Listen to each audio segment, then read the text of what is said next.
The show where anything goes. Motivation, mindset, recovery, philosophy, and life. We become who we are through what we experience. We all have a story, and this is My Backstory with Josh Boyer.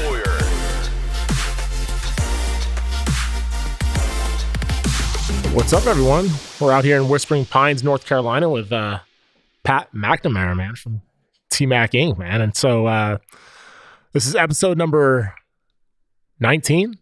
Episode 19 of the My Backstory podcast. So yeah, I'm going to have Pat share a story with you, where he grew up. Kind of, this is more about, we don't need to go into the operational stuff, but I think it's all about mindset, and I think Pat is a cut above. Definitely not think I know he is. And so I want him to share a story with you guys, and I'm sure you're going to be as interested as I am. So go ahead and take it away, brother. All right. Just give me free reign. Yeah. All right, man. I love this. I love this format. So we just had a little chit chat, and I told the guys I was from Connecticut. I said, we can't choose where we were born, but we could decide where we call home. My folks are still there. I grew up in Connecticut. I was born in 1965.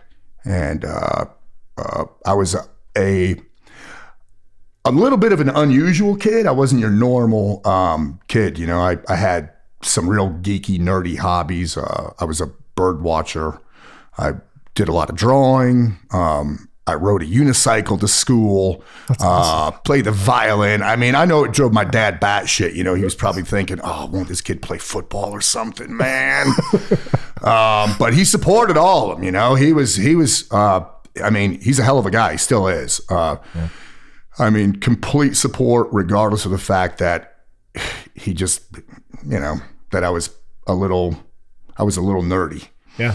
I had an older brother, younger brother, and I was definitely the freaking wimp in that mix. And they made it known all the time. Matter of fact, my older brother would he'd torment me. Yeah. I mean, bad, like to the point where it was bad. It was torment. It wasn't, he would choke me out, just like pin me down and torture me kind of stuff, And my parents knew this, and I know in their minds it was like, yeah, someday he'll get his up and comings. The first time my brother went to jail, he was 16. Yeah. And then after that, he became a career prisoner until he freaking OD'd a couple years ago. But when he went to prison for the first time, he was going to be gone for a year and a half. Yeah. So I was about 14 and a half years old. I was a year behind him, or a year and a half behind him. And I had neighbors who said, hey, bro, you got a year and a half to get ready for Kevin's return. And I'm like, what are you talking about? They said, man, you're a teenage boy. You're growing like crazy. We could help you out. I mean, in a nutshell, that's what they were saying. Right. And so I started taking fighting lessons. One guy gave me a used weight set from his garage, some weights. I was like, I don't even know what to do with these things, man. What do I do? And guys would give me like muscle and fitness magazines and stuff like that. And they were like completely freaking supporting this. They wanted to see a metamorphosis. Oh yeah, for sure. And then I joined the wrestling team and completely freaking got my ass handed to me nonstop. But I stuck with it because I had a really good coach, Paul Campagna. And he just believed in kids. He was extremely supportive. Didn't matter what their skill set or skill level was.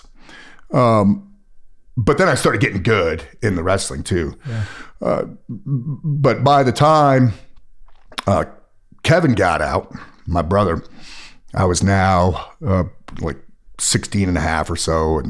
And I was a different person. I was completely different. I mean, I was 30 pounds heavier and a couple inches taller, had been in some street fights already, been wrestling. I've had blood, since had some bloody noses and a lot of scrapes and bumps. And sure as shit, man, he got out. My parents welcomed him with open arms, and he comes in stoned out of his gourd. Fuck, man. And I am freaking taking a dump upstairs in my folks' in my bathroom, and he kicks the door open, and I said, "Hey, get out." This is how he says hi, to me, right, after not seeing him for a year and a half. And I said, get out. And he's hovering over me with his fist right in my face. And he goes, say I won't. Say I won't. And I just stood up, didn't even freaking wipe my ass, just stood up, pulled my pants up and said, you won't. And I freaking just cold cocked him. I mean, hard, just a massive freaking straight right. Yeah. Knocked him backwards. He fell down the stairs into the living room. I chased him down there and drug him into the kitchen in front of my parents because they were both sitting there, and put him in a headlock and just pummeled the shit out of him. Just went on and on. My parents just crossed their legs and just watched, crossed their arms, crossed their legs, and I mean, once he was done, I mean, I didn't, enough was enough at that point. And I said, hey, see you folks later. And they were like, all right, bye. Don't stay out too late. But did he ever fight with you after that though? Was that the end of it? Yeah, that was the end of it. Yeah. It's usually what it takes though, right? Yeah. I mean, a bully, a predator, human predator is the same as a predator in the wild. They need easy prey. Right. They do not want to get fucked up. Yeah. So just like a human predator, they're looking for easy prey. Yeah. It doesn't matter how big you are, how much of a frame you have. If you stand up to a predator, they're gonna look the other way. Yeah. More than likely they're gonna say, you know what, this isn't worth the trouble. Yeah. They're gonna look for something easier. Yeah. But I started getting good at wrestling. I was undefeated my junior and senior years. Oh shit. And won states. Oh wow. Yeah, I was the captain of the team and all that. So I became somebody, from this wimpy kid driving his unicycle to school. I became somebody, and even great because I was extremely ADD, which most unit guys are. Right. The thing is, when you're a kid, ADD can be a curse. Oh, yeah. When you get older, it can be a blessing, especially if you know how to harness it and know what to do with it. Right.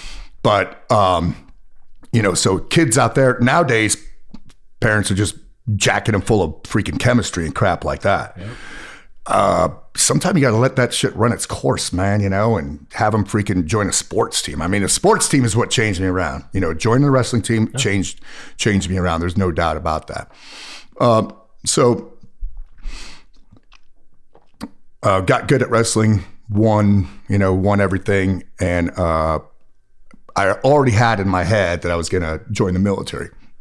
My dad was a military guy. I was going to ask you, is that where you came from? Yeah, he was gung ho. A couple of years in the Army in the 50s. Right. No big deal. But he was proud of his time. Yeah, for sure. Time served. But I already had it stuck in my head that I was going to join the military. What? I had no idea. My dad wanted me to go to an academy. Yeah. He even had. My dad was the mayor of my town for 12 years. Oh, shit. And so my dad knew some fat cats, politicians. Yeah. So he had some politicians write letters of recommendation and stuff. And I'm going, oh my God, man, this is like, he was talking like Air Force Academy. And man, I mean, my grades were good, but I wasn't into that. I wasn't into going to a military academy. So I went behind his back. And I went to each one of the recruiters when I was 17 and just had a chat because they were all on like this one row in the shopping mall. And I asked them all the same thing, just being a stupid teenage kid. I asked them, hey, what's the hardest thing I could do right now? Yeah. And the Army at the time had the best answer because they had two means of fast tracking to badassery. It could be a Ranger. Yeah. Right. Which I recommend that to anybody going in the military. Say, I want to be a badass. It's bro, fast track into badassery in the military. Go airborne Ranger. Get assigned to a Ranger battalion, earn your right to go to Ranger school and serve in a Ranger battalion. But at the time, the Army also had the brand new 18 X-ray program for special forces. Yeah. And I was like, damn, man, what the hell is this? He would show me pamphlets and pictures, and I was going, oh my God, this looks cool, bro. All these ropes and snap links and knives and all this stuff. So I filled out the paperwork. I still remember my recruiter's name, man. He was Staff Sergeant Pooler. Huh. Pooler. That's odd. I just pulled that out of the data bank. It's that TBI, man. It works in strange ways. But I filled out the paperwork, and then I went home and told my dad. Yeah. And he was like, ooh. He said, I'll tell you what. Let's schedule another meeting with him. I want to bring my lawyer. I said, all right. So we went down a week later, and my dad's lawyer was also his aide, the mayor's aide, and was a former SF guy. So brought in the lawyer, opened the paperwork, and he did make some adjustments to that paperwork. Yeah, sure as shit, man. He made some adjustments. That's hilarious. Yep. It's not every day you see that, Yeah. Lawyer down, to doctor up a contract. Yeah. Yep. So that was in the fall of 82, delayed entry. Yeah. And then graduated from high school 83, like June or whatever the month people graduate. And then in August went in, did the MEPS thing. And where was MEPS? In Springfield, Massachusetts, I think. And then went down to Fort Jackson to get my hair cut, and get all that crap freaking issued to you. Yep. And then bust us down to Fort Beginning. And I was like, oh my God. Yeah. It's a shocker, as it should be to any freaking punky kid. Yeah, big time. Ended up, so that's 13 weeks, infantry basic, and I ended up being distinguished honor graduate of my class. Hell yeah. And then right to jump school, which is a cool experience. Jump school is nothing hard, right? It's not a hard school, but you know that you're going to have to jump out of planes. Yeah. You know that you got to do that at least 5 times to graduate. So first jump went without a hitch. Second freaking jump, I'm a toe jumper. So for those who don't know what that means, static line jumping, you've got a static line. It's hooked up to a inboard cable that runs the length of the aircraft. When you jump out of the plane, you hit the end of that static line and it deploys your chute for you. Well, that static line, rookie mistake, it was me doing it. There's no doubt. I don't know what I did, but somehow that static line went under my reserve and around my arm. Oh, shit. And pulled me right with the plane. Boom! And I start smashing up against the side of the C-130. No idea, but I do still recall jumpers going over me. Yeah. I was the second one out, and I tumbled through it. Somehow it came loose, and I was the last one to actually leave the plane.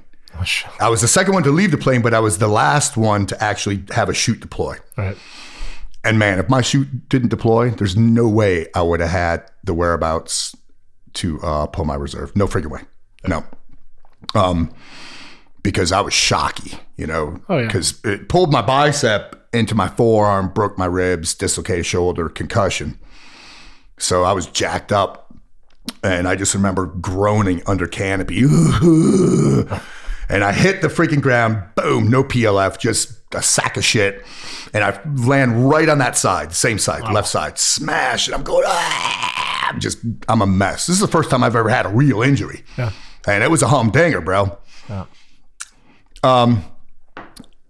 To add insult to freaking injury, a gust of wind comes and whoosh, inflates my chute, and I start getting drug across Fryer drop zone. And I can hear one of the black hats saying, "You over there getting drug.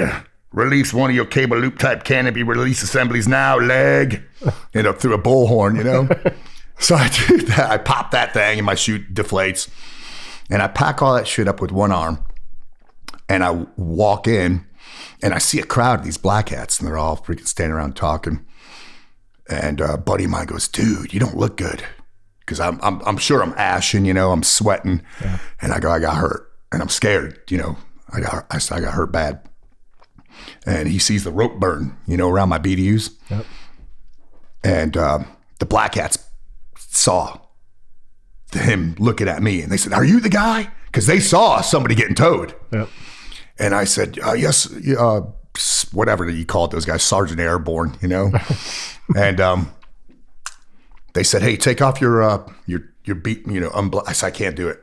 So they did it and pulled it down over my arm. And that's when I saw that arm was all like transparent and translucent, you know, the skin. And there was no bicep there, and the bicep was in my forearm. Did you pass out? It was close, man. Threw up. Because then, you know, oh, man, I'm jacked up. And adding insult to injury goes even further now, because the medic, in fact, just left with a guy with a broken leg. So I had to get on a fucking bus, and they bussed me to Martin Army. Yeah. And that thing is bouncing all over the place, man. Ribs are killing you. Now, to add even more insult to injury, this was 1983, September, October, something like that. All the dudes that got hurt from Grenada are in the hospital with like real jump injuries, you know? Oh, man. So the hospital's jam-packed with people. And I wish I could remember my freaking bunkmate's name, but you know, we're in these big bays and you're close to, but I had a master sergeant from a Ranger battalion next to me with a broken back. And man, that guy took care of me because I didn't know what to ask for. He was hitting his call button saying, nurse, come in here and give this guy some drugs. Yeah. And because I was just hurting, and they didn't even operate on me for 3 days. They just stuck these contraptions in my arm to suck out all the bloody byproducts, you know, because they were so backed up. Yeah. Doing meatball surgery. But I got that operated on, and I was holed over for like 2 months, 3 months, something like that. Yeah.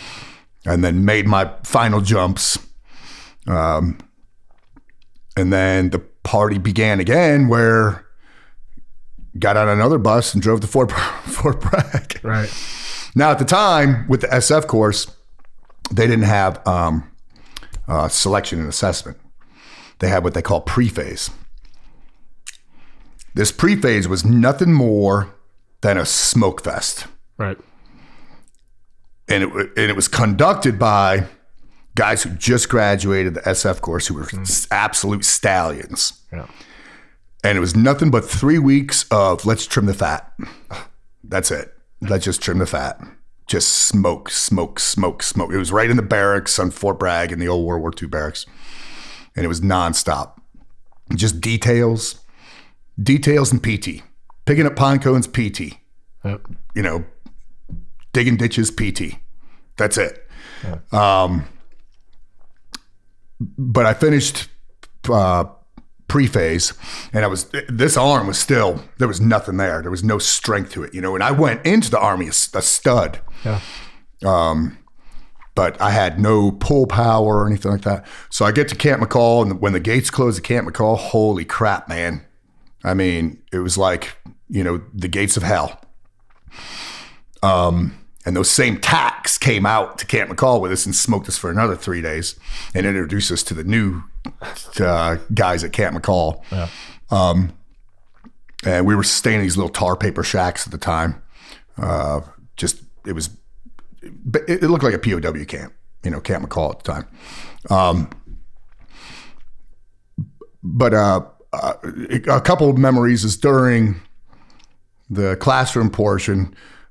Before you went into the classroom, you had to do 10 pull-ups and climb the rope with your LBJ on if you wanted to get hot A's that night. Otherwise, you were eating nothing but C rations. Oh.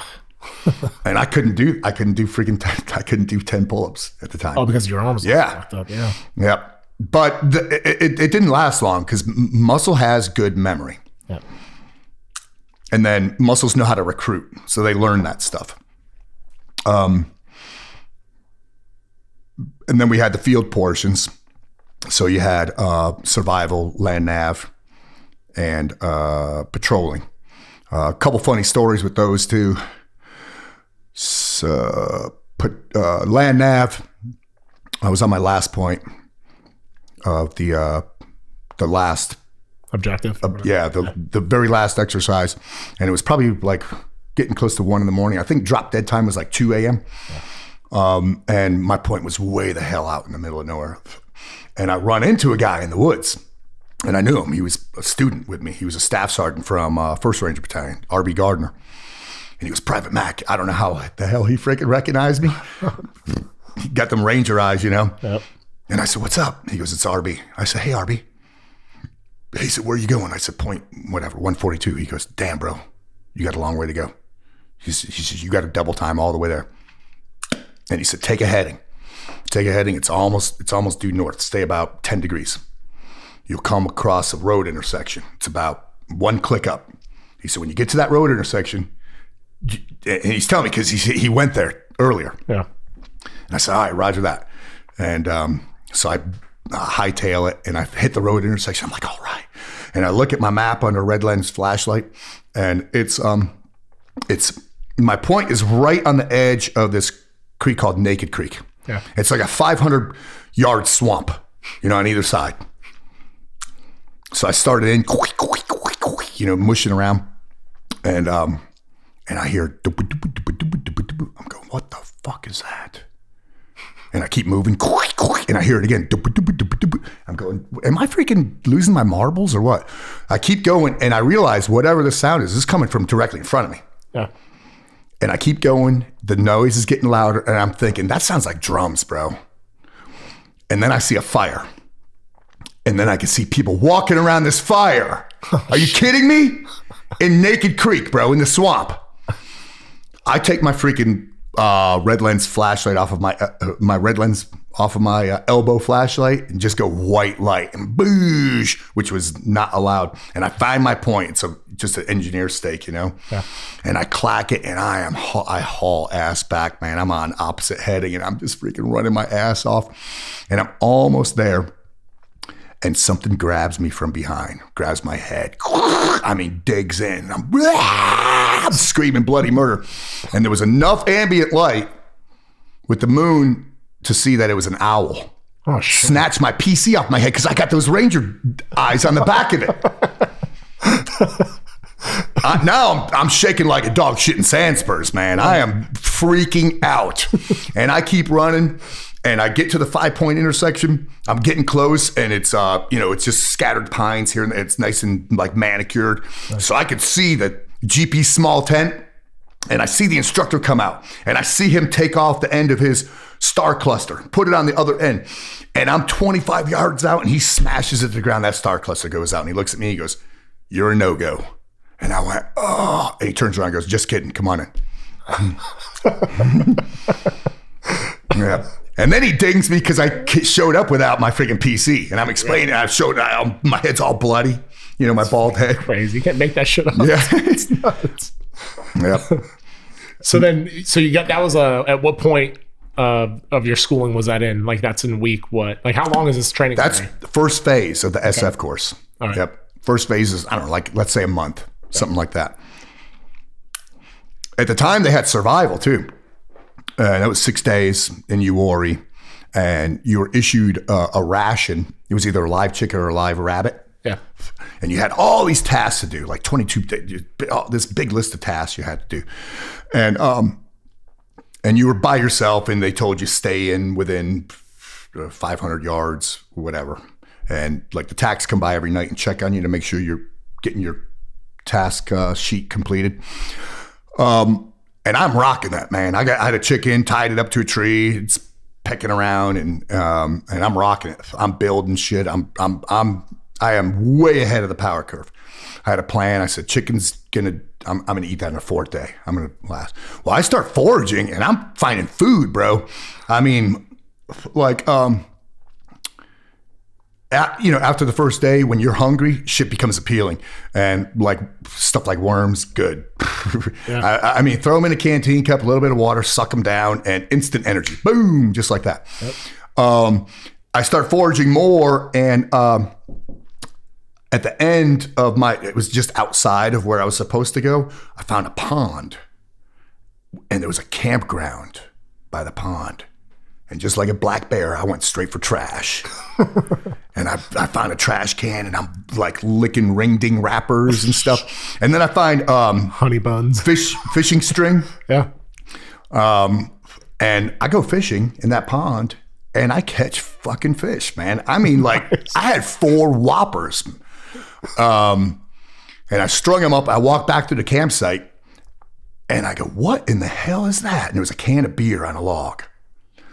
So I walk over, pick it up, and there's something in here. It's full, whether it's water, beer. I smell it, smells like beer. So I get my knife and I cut the top off and I look in it, and it's got bugs on it, but it's just some cheap NASCAR soda, whatever. But I chugged that down, and oh man, was that good. Oh, I mean, talk about life, bringing life into your system. Whoa. Get back, and I've got my fish strung, and I'm building my hooch better, and you have to keep a journal. Yep. So I write down in my journal all the day's events, and that night the TAC comes by because they got to make sure that you're alive and that you're keeping your fire going and all this stuff. And he reads my journal and he goes, "What's this about a beer?" And I go, "Oh yeah, luckiest thing." And I'm telling him, and this freaking dickhead, they didn't like SF babies in that at the time, they were, plus this guy was jealous because I was smoking it. I know he was. I was smoking it. He was like, "What? Where'd you get these fish?" I said, "I caught him." He was pissed that I was not suffering. Yeah. So after he reads the beer, and I tell him, and he pulls out a card from his wallet and he reads me my rights because I was drinking on duty. Oh, wow. This is a survival exercise, bro. Wow. So I fail first phase because of that. I had to go back all the way through first phase and go through all that shit again. Oh, shit. Did you ever see that guy again? Yeah. Yeah. It's brutal. Yeah. Brutal. Yeah. I saw, it was like years later. He was a fat turd, and I was like a buck sergeant. And the cool thing was, when I saw him, I was a 22-year-old SF guy with 2 SF MOSs, and I was fucking Whiskey 9, Halo and Combat Dive. Wow. So I had those badges on, and yeah.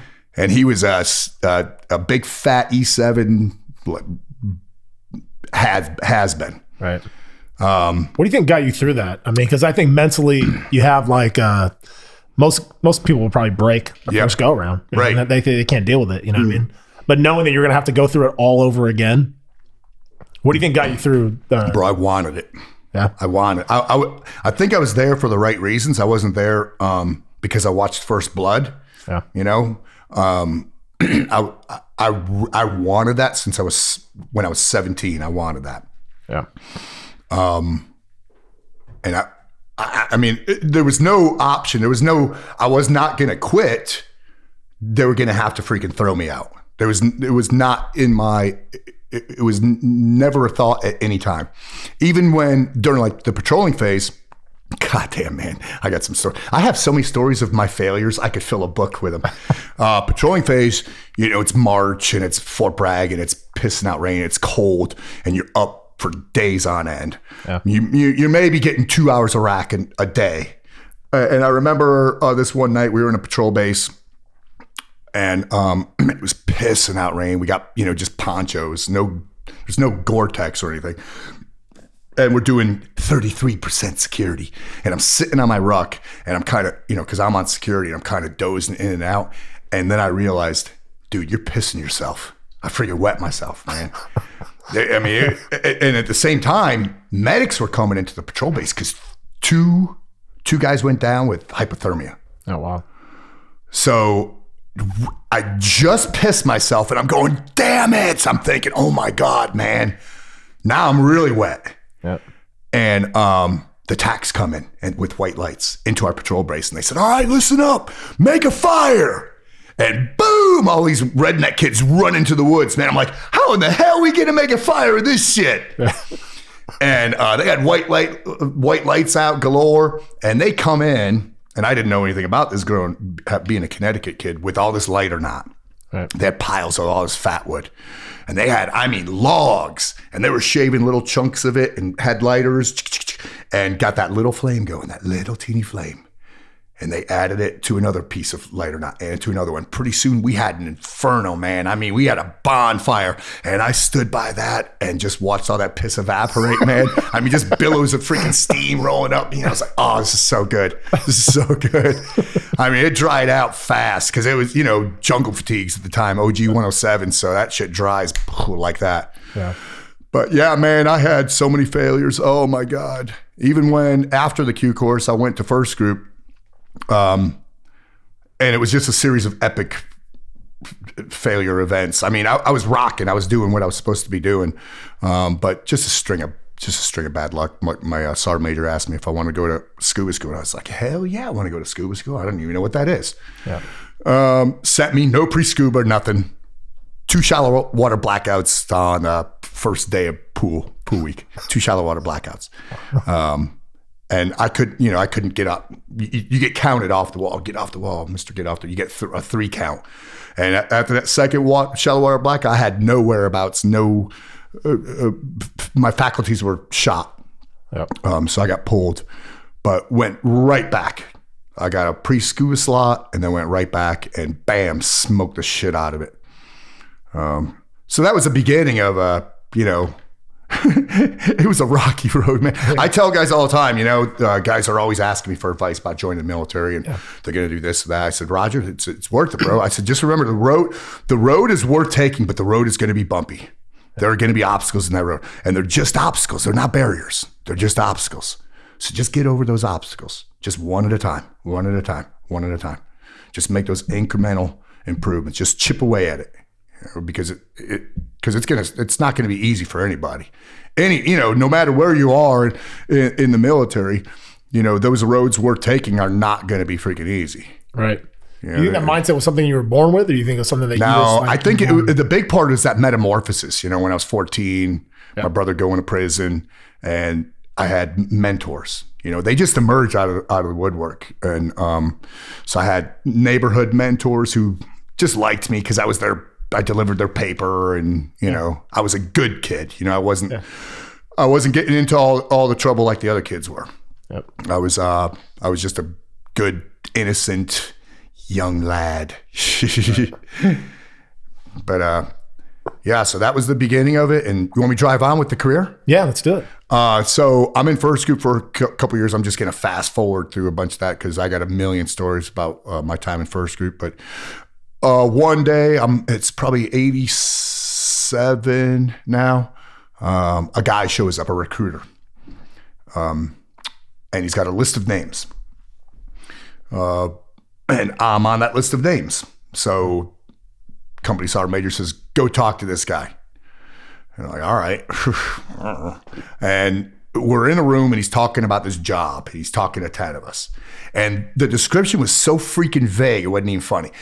It was like Will Smith in Men in Black when he's in that room. And he goes, now, what are we here for again? It was like that. Yeah. But I knew it had to be cooler than what I was doing in first group. It was a Cold War job. Yep. He was talking, Berlin, and because it was still Cold War era. Yep. And I was like, bro, I'm down, man. I want this. Yeah. I want it. I mean, if opportunity's there, I'm going to freaking take it. Yeah, I'm not going to sit around twiddling my thumbs. I'm going to snatch it, man. So I go to, they send me to language school, to German, and sign into this unit. They instantly tell me, here's a bunch of money. You need to do these things. You need to get clothes. You need to find a place to live. You need cover for action, cover for status. You got to employ yourself out there. Yeah. I'm like, holy crap, man. I have no idea.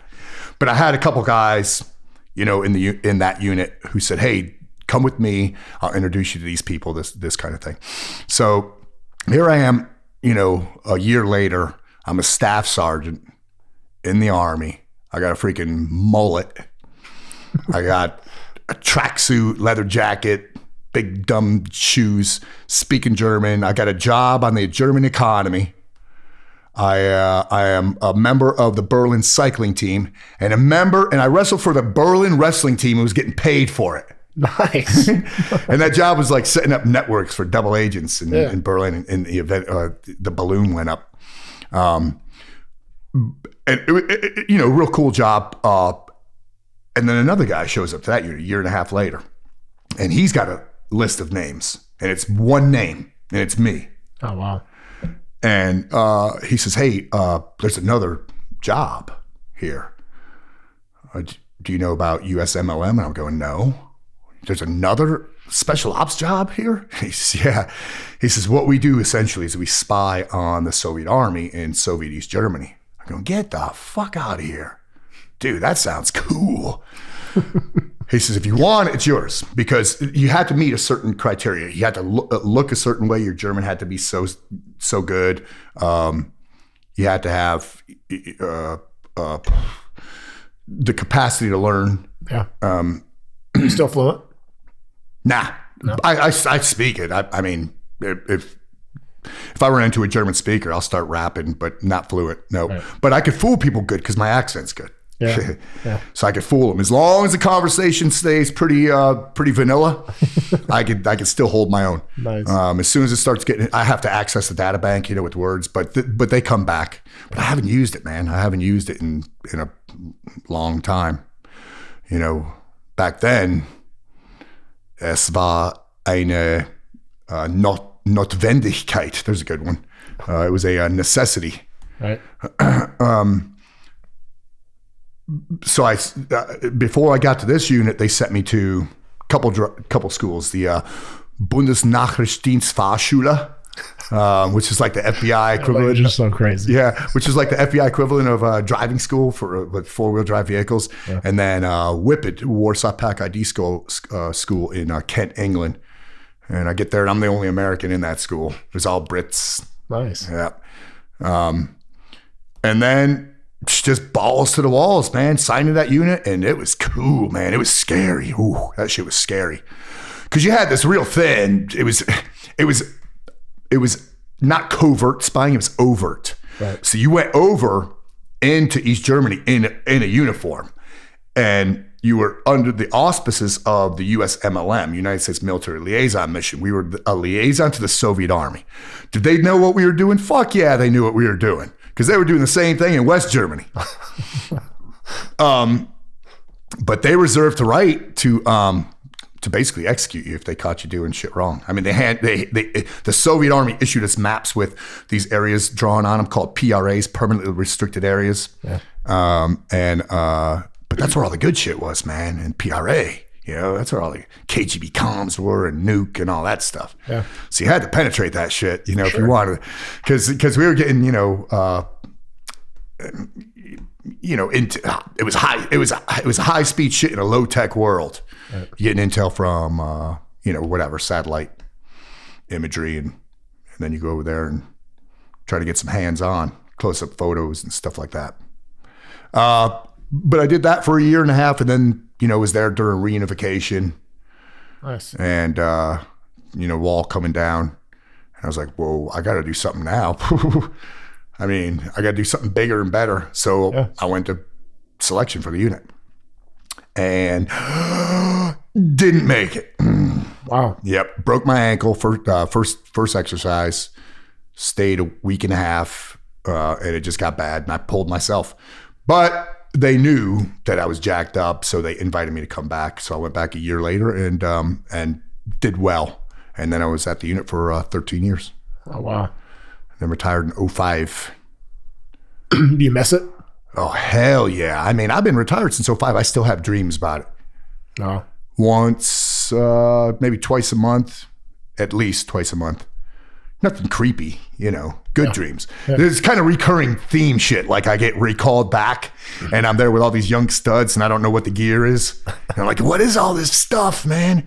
What bird am I on again? And they're laughing at me like, oh man, you're such a soup sandwich. So for the guys that are making it through selection, making it on the unit and stuff like that, what do you think the recurring theme is with those guys? You think most of these guys are cut from the same cloth? Are they mentally superior, physically superior? What do you think the common thread is? You mean with the guys who make it? Yeah. Aptitude, attitude, desire. Those are big ones. Yeah. Drive, heart, chutzpah, moxie. And I'm not talking, but they're all built different. They're all different shapes and sizes. But attitude, aptitude, desire. Those are the big ones. Wow, that's freaking huge, dude. Because I think it applies across all walks of life, right? So damn straight. Yeah, you take that with you. You take that with you out into the world. Like we were talking about earlier, make that transition. You spend an assload of years in the military, and then you got to get out or don't have to get out, but you get out, you transition into civilian life, you've got to take that with you. But at the same time, yesterday don't mean shit. You can't be a rest on your laurels, motherfucker. You got to make something of tomorrow, because tomorrow's the day that counts. I'm watching my dog back there dig massive holes in my yard. So what do you think, how old are you now? I didn't do the math. I mean, I know when you were born. I'll be 54 in March. So what's the secret? Because I can look at you and be like, I think there's other guys that will look at you and be like, shit, he's 54 years old and he's still. The secret is attitude. Yeah. Yep. Guys, like when I work out with guys who are half my age, they're like, damn, bro, you're in shape. I go, no, I'm not in better shape than you are, bro, but I got more attitude. That's a fact. Right. I mean, I'm gonna smoke you if it kills me. Yeah. But I think that right there is, and enjoying life too. Right. That's huge. Because that keeps you going. Enjoying life, going to bed every night, looking forward to tomorrow. Right. Makes a massive difference. What are you most passionate about? What's something that what's your passion? What's your drive? Where does your drive come from, do you think? Well, a big part of my drive, and this is something that I've morphed into, and I don't know how, I'm somehow motivating others. Yeah, absolutely. I am somehow inspiring others. Yeah. So right now, as we speak, every day of my life, I think about those people and I can't disappoint them. I have to keep, inspiring and encouraging and motivating them. Right. So they are motivating me. So it's give and take. Yeah, absolutely. Without them, I wouldn't be who I am today. For sure. Yeah, so what are you up to these days? Like what's your main gig, and kind of what are you doing? Well, my main gig is Tmacs. So that's basically tactical training. So shooting courses, that's my main gig. And I'm stuck. I'm stuck in this trap now. I'm stuck. I can't get out. Right. Because would you want to though? I mean, if you could, what would you want to do? Sit on my ass for a while, I think. I'm getting tired. I would love to chill. I'd like to do more writing.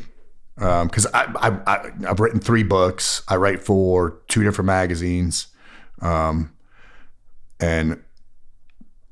I find a lot of solace at the keyboard, jotting down ideas. Yeah.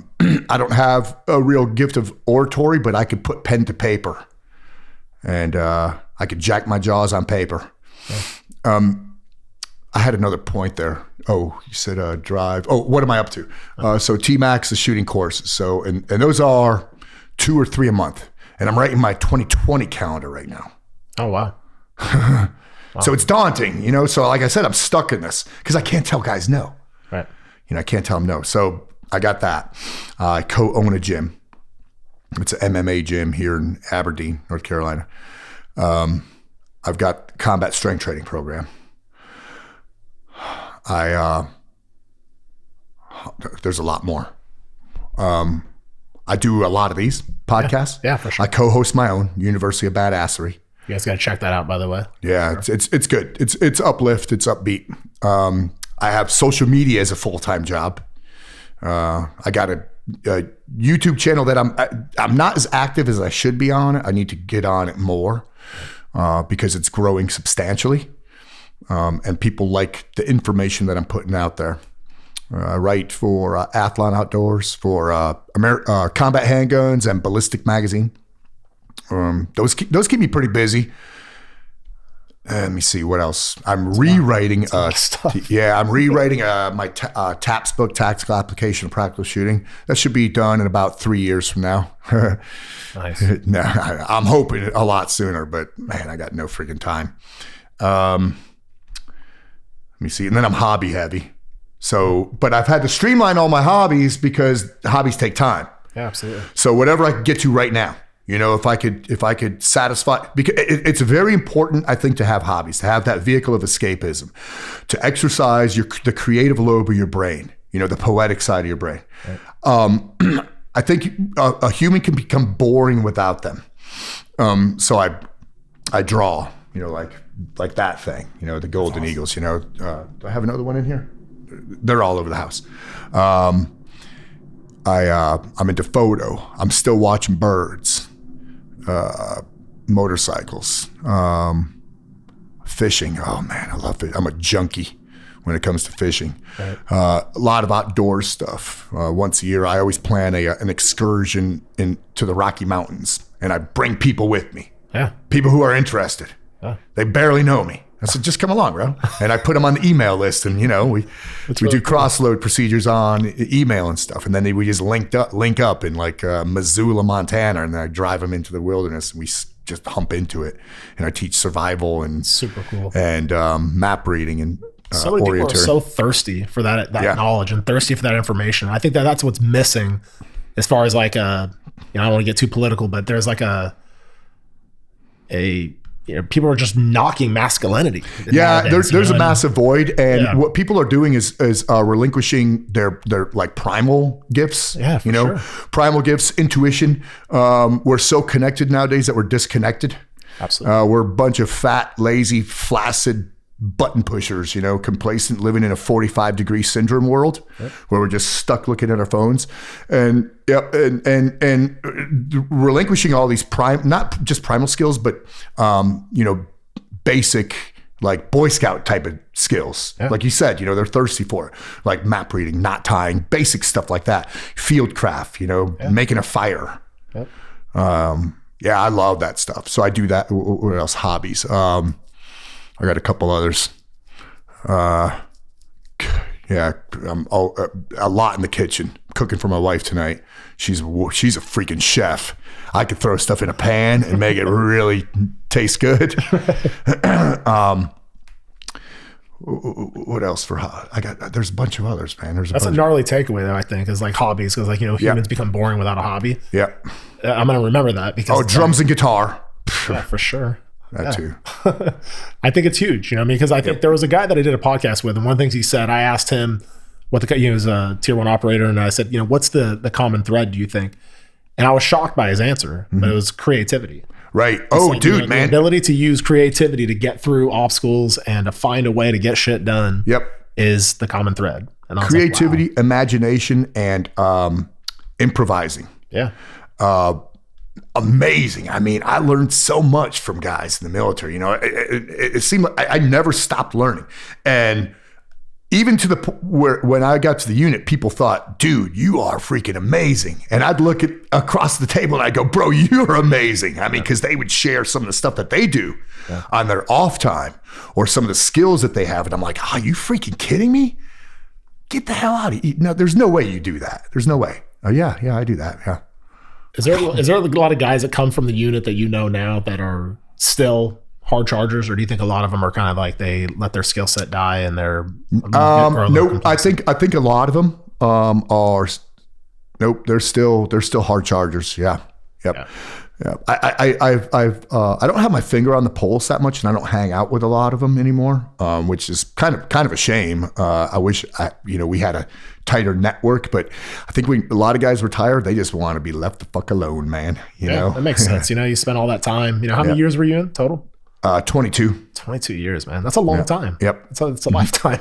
Yeah. And, and man, you miss it. I mean, you've been working with guys and you've seen them at their best, their worst, scared, happy, elated, bummed out. And you develop a relationship that becomes almost intimate with another human being. Yep. And that's why people miss it. The camaraderie, the teamwork, sure. The connection with another human being. Yeah, it's across the military wide. I think when guys get out or girls get out of the military, it's like you miss that team atmosphere. Yep. Where it's like I can rely on somebody. Where it's like, hey, listen, I'm having some issues with the old lady. You might have to come crash on your couch. It's not even like really a question. It's like, yeah, of course you can come crash on my couch. Yeah. I mean, it's like there's a loyalty that's beyond reproach. It's like it's not. Most people in the civilian sector don't understand. Mm-hmm. They don't get like the camaraderie that's there and the loyalty. Because I've been asked that. Hey, can the corporate world replicate a training program of what you went through in the military? to help to make them better leaders or stronger or make them more productive this night. I go, hell no, they can't. Unless they've got, let's say a dozen years. Yeah. How about that? Yep. And then yes. Yeah. But over a weekend, hell no. Yeah. You're not gonna drive a person to the point where you could look into his soul on a weekend. Oh yeah. Yeah.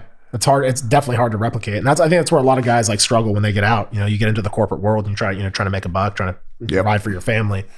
And you just don't have that same sense of loyalty. You don't have that same sense of purpose and drive. Yep. And you see a lot of people around you that are just playing a game, basically. It's like, oh, we're all playing this political game.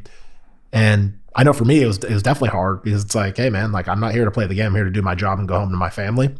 But in order to move up, you almost have to be a part of that game. Right. You got to play I'm available all the time. I don't have any time for my family. I'm constantly on vacation. Or when I take vacation, I'm still answering my phone. I'm still answering emails. I need to be available all the time. And it's like you become part of the robot machine. I was there. I did that. Yeah. I did that stint. Yeah. When I retired, I got hired before I retired to work for a corporation. Yeah. Basically doing what I'm doing now. And man, I look back at that and it's a nightmare. Oh yeah. And I thought I was happy then. Yep. But my worst day working on my own is better than my best day working in corporate America. Oh, for sure. I mean, that's where I think a lot of guys are wanting or more geared toward, I want to be an entrepreneur because it's like, if I'm going to give my blood, sweat, and tears to something, I want it to be something that's mine, that I'm building my own dream, not working for somebody else's. Right. It's kind of weird. And sometimes in that corporate world, you got to start small. We were having this conversation earlier. If you have an epiphany, and it could be something as little as, opening an Etsy store because you've crafted this widget out of wood and somebody said, ooh, that's cool. Can I buy that? And you go, man, I should make these and put them on an Etsy store. Even something like that. I mean, it could start extremely small, but if you have that epiphany, you've got to act on it.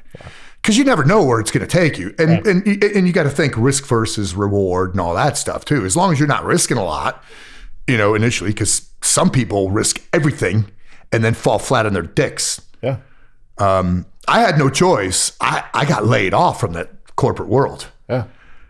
Talk about a scary day, bro. Whoa. I mean, 22 years in the military, job security isn't even on your mind. You don't think job security. Right. You think, all right, well, the only reason I'm going to leave the military is if I get killed. So I'm not thinking job security. Yeah. And then joined corporate America, and I wasn't thinking it again because it was all retired military guys. Right. So I was warm and cozy. And then I get a phone call. Hey, we're laying off all the full-time employees. I mean, it was like that blunt. Oh, wow. Like, I'm sure. What in the hell do I do now? So that's when I generated Tmacs. Yeah. And man, thankfully that exploded. Yeah, it's awesome because I think people miss 100% of the shots you don't take, right? Right. So I think that's where a lot of people get stuck, and they get stuck in fear. Yep. You know what I mean? So it's like you're working for somebody else. There's security in that. There's security in the fact that you have a paycheck, security in the fact that you have benefits for your family. Yep. But at the end of the day, that'll all be taken away from you. Just like it was with you. Dude, man, it's so freaking, so spooky and not even funny. Now, I remember that was a dark day. Plus, at the same, man, I had a bunch of bad shit happen all at once. I was at the tail end of a horrible relationship, no support mechanism, in the home front. Married to somebody who was addicted to prescription meds. So there was no connection between the neuroreceptors, delusional, paranoid, all this crap. Get laid off. She's saying, join this other corporation, join this one. So I call 3 buddies of mine who are in the industry, but also had, they were deeply rooted in their own business and they were financially secure. And I respected they were all former unit guys, all had their own businesses, all had employees. And all 3 of them said, yeah, man, I will help you out if you need it. But dude, you could do this on your own.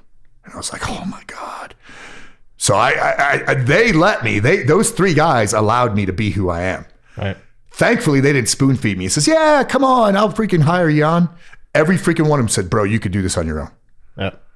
Without that, we wouldn't be talking right here. I'd be just happy in the corporate world, just punching a time clock and filling out my timesheet and How'd you get started? Did you have to take a business loan, or did you kind of have like? No, bro. They gave me 3 weeks, right? They gave me 3 weeks notice.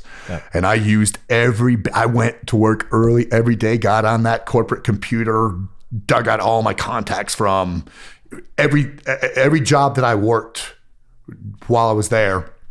I had email contacts, State Department and this federal agency, that federal agency, this military unit. And then there was a couple guys in that corporation who were, like they were way up high level. They were even a different state. And I emailed them and said, hey, how do I get started? Oh. And they helped out. They said, well, get a corporation, do this, get a name. Zero money. That's zero. Awesome. I don't think I spent anything. I mean, get incorporated costs money, right. But it wasn't money. Yeah. I mean, I had to invest in, getting a brand and getting incorporated, building an office, stuff like that. But I had before that 3 weeks was over, I had my first contract. That's awesome. Yeah, I had my first contract, and it was with Border Patrol. Nice. Yep. Nice. And then I had another one with when 4th Brigade was a thing, 4th Brigade, 82nd Airborne. Another one with them, and then another one emerged, and then another one emerged. Yeah. And they just started emerging. Because if you're putting out a good product, people are going to want to return to that product. Absolutely. So, I was working my dick into the earth, making sure that my product was sound. Yeah. And I had to be real careful, like pricing. I don't know how to do any of this stuff, So I had to get on all these interweb sites and gun geek forums and talk to people and figure out like what an industry standard was. And man, I had no freaking idea. I had to, I was on the computer nonstop writing POIs and books and price quotes and all this bullshit that I never had to do before. I had no idea how to generate it. Oh. I was burning stuff off the interweb and hitting other people up and emailing guys and saying, hey, could you give me this? Do you have a copy of this thing that you use? And they're like, yeah, sure. Yeah. And there's so many people that are willing to help. Yeah. A lot of people just aren't willing to ask. Right. You know what I mean? And there's people that are doing it. And I think that's the beauty of life, right? Is that you draw from other people's experience and say, hey man, like, what can I take away from that? Are you willing to share some insight with me? So I can save me the heartache of going through things. And I showed this on a previous podcast, like even starting this podcast, like it was a growing pain for me because I didn't know the ins and the outs of podcasting. I didn't know shit about it. So what I do, I went on Joe Rogan's website, and I can buy this and buy that. Okay, cool. Okay, how do I link up with this person? How do I link up with that person? It's been trial and error. I've made some bad investments. I hired a videographer and a photographer. It didn't work out. It was a terrible investment, but I learned from it. Right. And some of what you learn is that there's a lot of things you can do on your own. You don't really need to outsource. Mm-hmm. There's also things that you learn that I'm just not good at this. So maybe I should outsource that because I'm not that good at it. So yeah, it's been a learning process, but it sounds awesome, man. That you just hit the ground running, man. It's good, and the other cool thing about working on your own is you're constantly scared shitless. So you're constantly vigilant,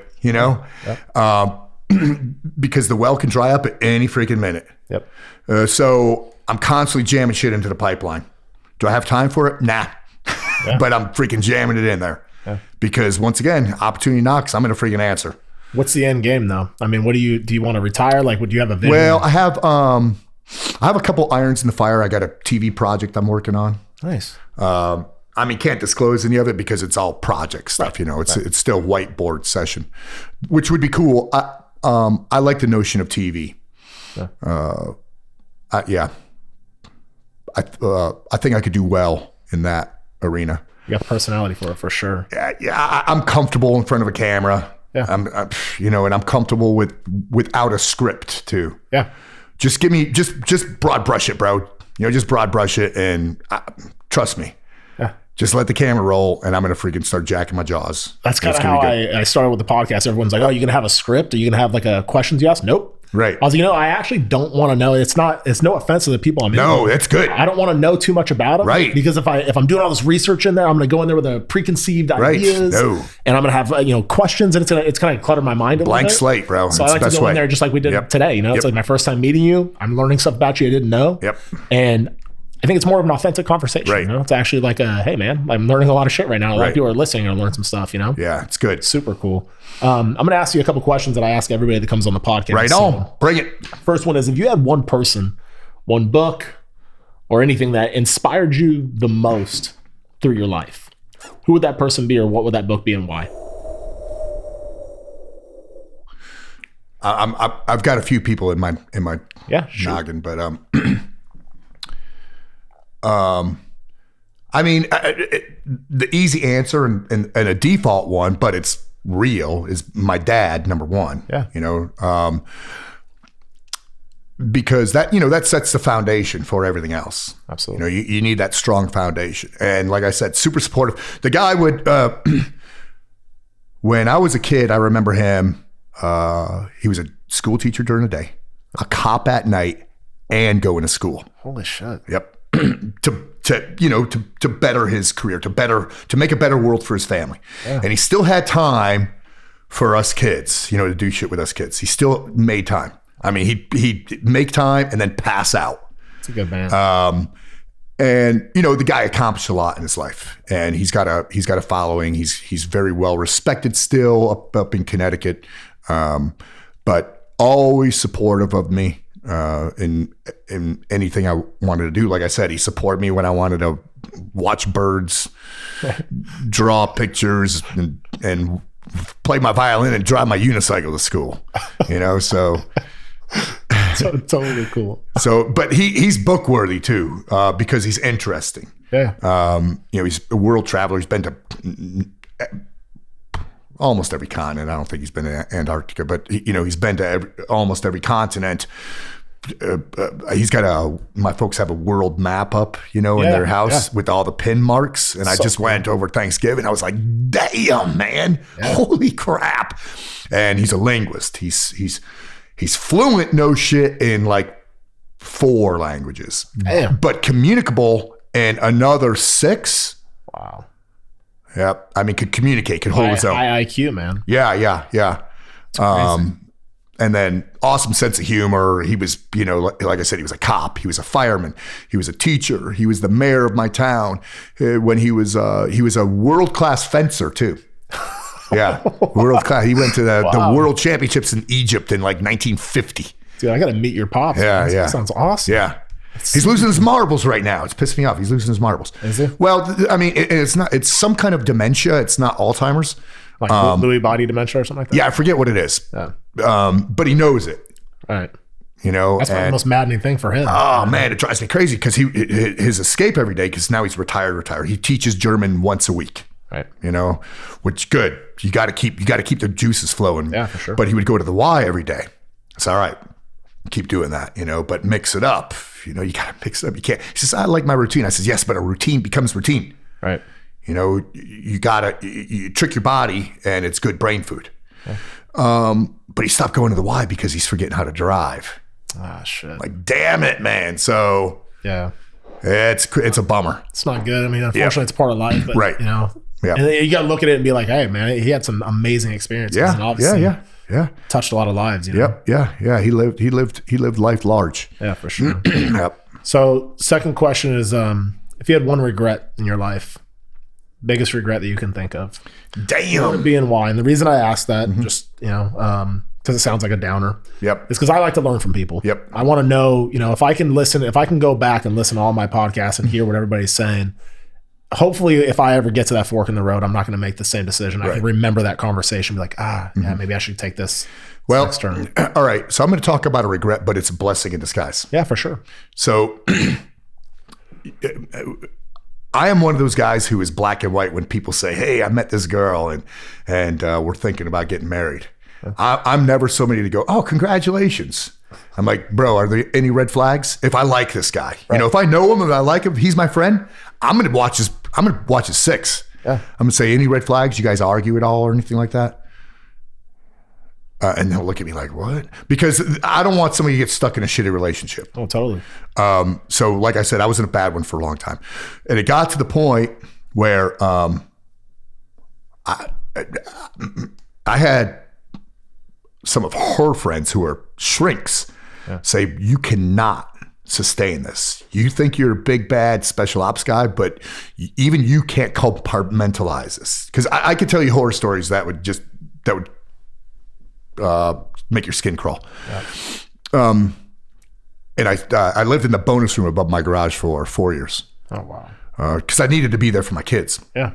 And then I went into depression. I didn't even know what it was, and I started drinking. I mean, I drink now. I love drinking, but I mean, I was drinking. Yeah. You know, like my thing was getting the 12-ounce bottles of Coke. Yep. Dumping half, filling half up with Jack Daniels, and I would take them at 11 in the morning. I would take them out, you know, like out and about when I'm out with the family, that kind of thing. Yeah. I would go to, I mean, I was turning into a freaking drunk and I didn't even know it. I was completely in denial with it. I would drive a mile to Food Lion and get a 6-pack of India Pale Ale. On the mile back, I would power slam 2 of them just so I could freaking, you know, deal with the shit that I was walking into. Yep. And I started I almost capitulated to darkness, almost. I mean, I was in a dark place. So anyway, that chunk of my life is a massive regret. It's massive. There was a saving grace moment when one of my local cops basically said, "Bro, you got to get the fuck out of here." Because the cop's been in my house like 5 times. Right. She would call him because, you know, she would have the electrical plates taken off, you know, the protectors, the socket plates, and she'd show the cops that I was bugging the house because there's blue washers and, you know, stuff like that. But one of the cops, and I saw him today at an event that I went to before this. He came up to my house and he said, I just saw her in the village and this and that, and you got to get the fuck out. So anyway, I regret that chunk of my life, but without that chunk, I wouldn't have those 2 kitties, and I would never have met Rebecca, my wife now, who is a fucking rock star. Yeah. She's my best friend. She is I found my person, and she is one of the best all-around human beings that I ever met. We've been together almost 6 years. We'd never had a cross word. That's awesome, man. But I wouldn't have met her had I not been in this relationship. Right. Because I met her because I had to go pick her up at a ex at 11 in the morning drunk at Rebecca's salon. Oh, wow. So I met her there, you know, and then years later, re-met her. Super. But that was a real dark place. It was a regret because there were red flags at the beginning. Yeah. So that was my regret. Why the fuck did I do that? You know, because I was smitten, you know? Yeah. So I always tell, piece of advice that I always tell guys, man, just freaking, you got to take your time with that stuff. You know, you're going to know when you find your person. Right. It may be a long time. It took me freaking half of my life, half. I had to, I mean, I'm 54 now. I met her when I was 40. I had to start my life all over at 48 years old. Yeah. That's some scary shit too. Yeah. Yeah, I had to start all over again. Yep. So I always tell guys, just be careful with that. You know, I mean, I give guys a lot of advice, but no, that's huge because I think like if I look back on, I think a lot of guys, girls can go back and look at this and be like, you know, I was married before and I got divorced, but then I look back at that marriage, I'm like, there were definitely some red flags there. I mean, I wasn't the best human, you know, either. I'll take my ownership of whatever part of that. But at the same time, like if I would have listened to those red flags, I probably wouldn't have had to go through some of that heartache. Right. And yet again, if I wouldn't have gone through that, I wouldn't be with my wife now, who's absolutely fucking amazing. You know what I mean? I also wouldn't have my son. And so there's blessings that come out of these hard situations, but I'm glad that I'm learning from them now. Yeah, I think for me, you know, I always tell people, hey, learn from the past, prepare for the future, perform in the present. Don't let things become a recurring theme. And I say that because I've done the recurring theme. Yeah. And I say, if there's a recurring theme, if you're making the same mistake over and over, dude, something's wrong with you, bro. Yeah. Something's freaking wrong. How'd you get out of that dark place? I mean, it's funny because The night I got smashed one night, and my sweet kid is sitting by me, and we're up in the bonus room and we're watching TV, and there's a little window, and to the outside with a big tree, and something lands on the windowsill, and it's pitch black outside. There's a little bit of like just yellow light in this bonus room, just warm light. And I look, and it's a little screech owl lands on the windowsill, and I say, James. He goes, what? I said, look at the window. And he goes, holy cow. I mean, it's just sitting there looking at us. But we had a chat that night, and I'm getting freaking smashed, and I realized I can't freaking go through life, I can't represent well to this sweet kid if I'm doing this. So he went to bed, and I sat up a little bit, and I put my running shoes out by my bed. And I set my alarm. It was Sunday morning. I set it for 6 a.m. because I'm smashed at 9. It's not late. Yeah. Set it for 6 a.m. I put my running shoes on, get my my headphones, and I Forrest Gumped it. Yeah. I went for a run. Yeah. And I ended up running 10 miles. And I'm not one of those, I like to run. I like to sprint. I don't jog. Yeah. But yeah, I ran 10 miles, came back, felt good, worked out in the driveway for like an hour, just sweated out all the hate. Yep. And that's when I realized, all right, I'm gonna change shit up. Yep, I'm gonna change shit. And it wasn't that, I made some changes too. Like, for instance, I became more confident in this relationship because I started pushing the booze aside, and I'd have wherever I went, I had a digital tape recorder with me. Yeah. Because the conversations were very ugly. And one of the conversations was with my exes, I'm going to take a fall down the stairs and tell the cops that you pushed me. Oh, yeah. And this tape recorder is full disclosure. Yeah. So anytime we had a conversation, boom, little red light on. What that tape recorder did, I'm not recording her. I'm recording me. Yep. So it said, keep your fucking mouth shut. Yeah. Just listen, nod, and just let it roll. Yeah, just let it freaking roll. So I started getting more and more confidence, even though I was angry all the time. But it was shortly thereafter that the cops saved me. Yeah. And when they told me, get the fuck out, I did that. I did it. I just that same night, she kicked me out for having an affair on the girl who lived in her closet. Her name was Skeeter. And so she kicked me out, and I went in a hotel. Next day, I found a condo that was 500 yards from my kid's house. Yeah. Yeah. And just started slowly moving all my shit in there. Just little. I mean, I left most everything there. All right. Just brought the essentials. And one last question I'm going to ask you is, how do you and your current wife, how do you guys avoid getting to conflicts? You say you haven't had a crossword. When we both came out of a bad relationship. Right. When we first started dating, it was not full disclosure because I was not divorced yet. You know what I mean? Yeah. So I was legally separated, but I wasn't divorced. I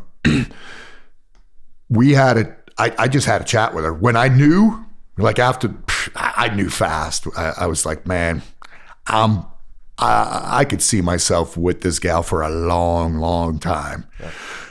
So I had a chat with her. I said, hey, because she knew my backstory. Yeah. Because she knew crazy. Yeah. She knew my ex. Yeah. And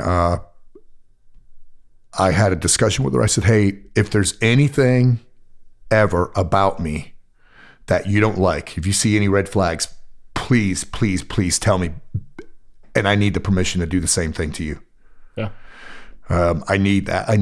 We need to have, I can't harbor anything. I can't have, I can't go to bed angry or anything like that. Yeah. If there's anything. But the big thing is also, in my mind, I'm still carrying that tape recorder too. Because it became a way of life. Yeah. So when I talk with her, there's been a couple times where I could have said something sarcastic, dozens over the past 5 years, 6 years, where I could have said something sarcastic, and I say to myself, shut the fuck up, man. Are you crazy? Yeah. And I always tell her, I say, hey, Rebecca, if we ever get in a fight, it's probably going to be my fault. I'm just saying. I'm going to be the one to put my foot in my mouth. Yeah. But no, it's good, man. It's so relaxing. It's therapeutic being around her. Yeah.